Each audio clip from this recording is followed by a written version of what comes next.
Okay, so ito yung demo natin sa login. So, di ba nag-create na tayo ng registration? So, yung registration na yun, continuation to ng ng,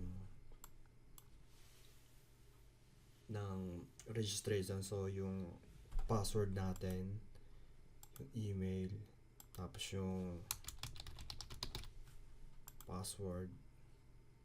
Okay, so ganito yun. Ayun lang yung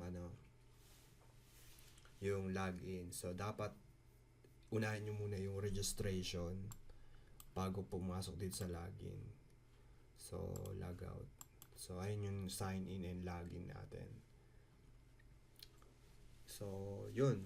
So, basically, ang gagawin nyo muna yung registration bago tayo sa login. So, ito yung natin, login. So, yeah, ito yung demo. So, nakaka-login na tayo. Nag-up na sa registration. So, yan, di ba? Magre-register, create tayo ng account. Tapos magsa-sign in tayo. So, ito yun.